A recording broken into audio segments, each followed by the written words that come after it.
We're at the Muleshoe State Bank Community Room, and State Representative Ken King is here in Muleshoe today, and he is talking with the constituents in this particular area. Thank you for coming to Muleshoe. Thank you for having me. It's a pleasure to be here. Now, as a freshman state representative, what has been in your first term the biggest surprise you found in serving us in Austin? Yeah, I think the biggest surprise was just the process and what I knew and what I thought I knew and what reality really is. It's a good process and it's educational, but it was something I had to learn to be able to be successful. I'm sure that's true. Now, you had been many times to Austin on the other side of the desk, you might say, representing especially your school district, right? Absolutely right. I spent a lot of time in Austin working on small school issues before I ran for this office, so I thought I was well aware of how things work, and in a lot of cases I was, but there's always room to learn. Oh, I'm sure that's right. Now, what town do you live in? I live in Canadian. And were you on the school board there? I was president of the school board. I was on the board for about 5 years and was president for about 2.5. So now on the opposite side of the desk, and especially since your interest started in education, what in this session of the legislature did our state legislature do in the educational field that will improve our Texas schools and our schools in Muleshoe?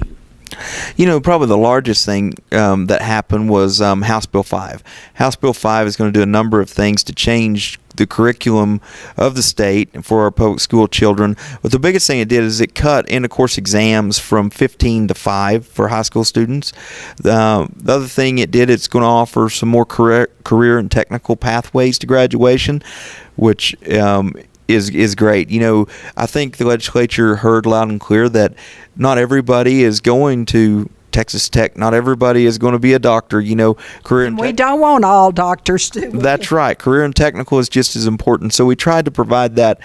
One thing I did is I authored a bill, House Bill 1926, which standardizes the Texas Virtual School Network, which will allow for more opportunities online or through distance learning, through partnerships with other schools in the state, to hopefully allow for more of these career and technical opportunities in our small schools that may not be able to offer every opportunity the large ones can. And boy, that really affects Muleshoe. It should. I think if Muleshoe takes advantage of the new legislation that came about, the students going forward are going to have far more educational opportunities. I was noticing that it seemed like in Lorenzo, I believe it is, a pretty small school district around Lubbock, that they're putting in something like diesel mechanics in its long-distance learning. You know, there's a lot of things changing around the state in small schools right now. People are just learning about House Bill 5, and the rulemaking aspect of it is going through TEA. So, as it comes about, I expect to see a real change in the next year. And that bringing the number of tests down, that really appeals to me. First of all, there's some students that just don't do well on tests, and they may be really smart.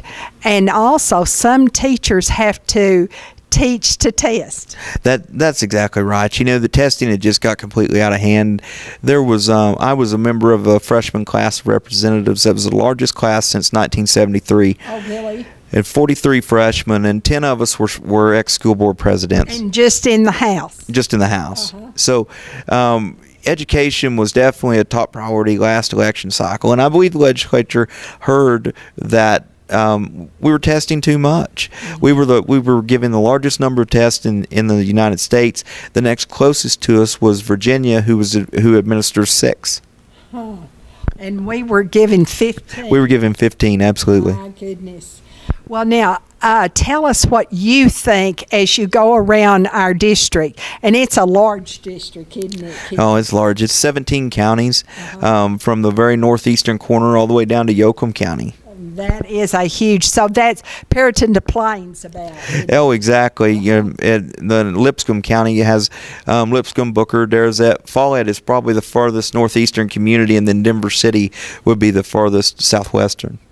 And so, what are the people asking you as you visit these different counties in your district?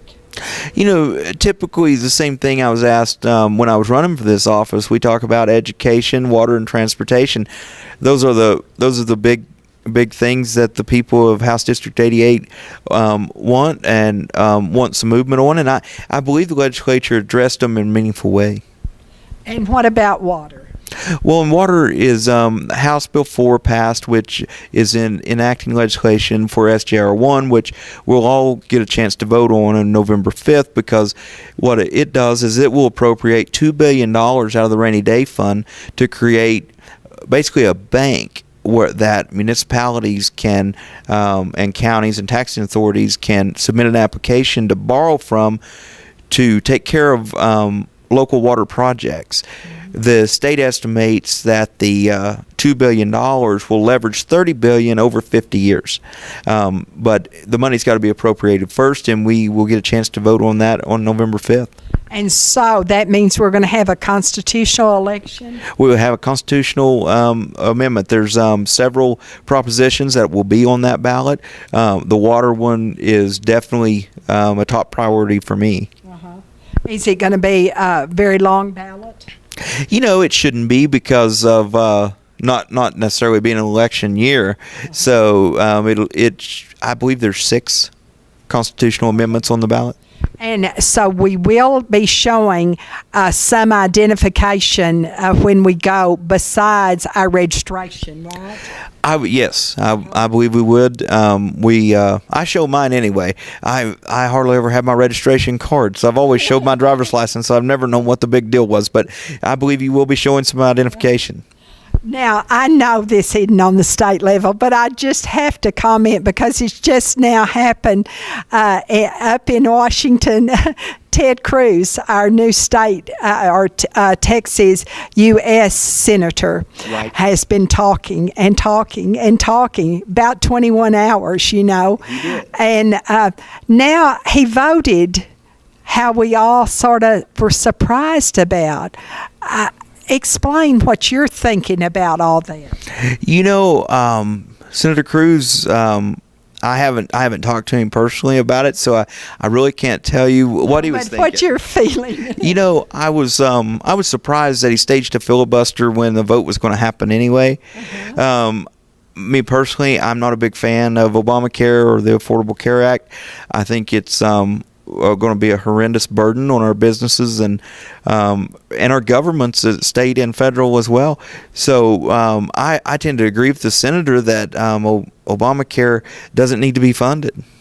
Well, I think most of us around here sort of feel that way. But if you feel some other way and you want to express your opinion, you certainly can let us know. Just so you send your comments to us and you sign your name. And you can always do that with us. Now tell us about the special sessions this summer that you had and what happened out of them and your feelings on that. Well, the first special session obviously was about abortion. Then the filibuster that Senator Davis staged worked, so we got to go back for a second. And then the abortion legislation passed, and we worked on transportation, and it didn't pass. And so we got to come back for a third to work on the transportation issue. I still don't feel like we did much for transportation. We shuffled a few dollars around and put some money for our rural roads in place, and especially in the oil and gas areas where the roads are being so damaged. But I still think transportation is going to continue to be a top billed item in the sessions going forward. And that will be then in 2 more years, or It'd be a year and a half. Yeah. 2015. Okay, there you go. January of 2015, the regular session will start again, unless the governor calls a special in the meantime. Right. And so now you mentioned Davis. Do you know she's got some muleshoe ties? Do you know Kelly Davis? I don't. Yeah. Well, her uncle is Bill Stovall here in Muleshoe, and her grandparents lived here, Leela and Pop Stovall, many years ago. And so she's been talking, even in her filibuster, about her, especially her grandparents. Okay. And so that's how we found out. That's interesting. It is. Even though she's in the other house in the other aisle, right. side of the aisle. Anything else that you would like to discuss that is so important to the state of Texas? You know, I can't think of anything more than education, water, and transportation. That's always been my focus from the time I decided to run for this office. It's going to continue to be my focus. I believe in local control, but there are certain things that the state government needs to do, and there's certain things that the federal government needs to do. I just think we need to be careful on how overreaching we get. So I believe my job is to keep Austin out of Muleshoe. Oh, great. Now, Ken, since you are new and representing us in Austin, in the capital, tell us a little bit about you, although we've talked a lot about you on Channel 6 and MuleshoeTV.com. Tell us about your family. Well, I was born and raised in Canadian. My family's been in business there since 1959. My wife, Robin, is from Miami. We met in college, and Miami's 23 miles from Canadian. So anyway, we left the Panhandle and lived in Oklahoma City and moved to Kansas, and we moved back to raise our family. We have 2 children. I have a freshman in high school and a 6th grader, both in school there in Canadian. Mm-hmm. Since we've been back there, we've participated in several business interests, as well as I've been on a myriad of church boards, as well as the YMCA, the Hemphill County Appraisal District, and most recently president of the Canadian Independent School District. So we're just typical busy people that like to have a say and like to make a difference. Well, it's good to have you represent us in Austin. And now tell us how your constituents here in our area and your whole district can get a hold of you, because it's important that we need to know that you're listening. Yeah. You know, you can reach me at 806-323-3080 is my district number. You can look me up on the internet on the Texas House website. You can find every representative and what district they're in, and all of my information will be there. But the phone number I gave you is the quickest way to find me. Good. Thank you so much, Ken. And we want you to know how much we appreciate, after we elected you, that you came back to our community to listen to us. You know, I may live in the Panhandle, but I'm just as much your representative. I spend more time probably in the South Plains than I do the Panhandle. Those folks have known me a long time. I'm just making new friends down here. So, but anytime I can do anything for anyone. House District 88, that office has my name on the door, but it's truly the office of House District 88. We're working for you, so please tell us how we can do a better job.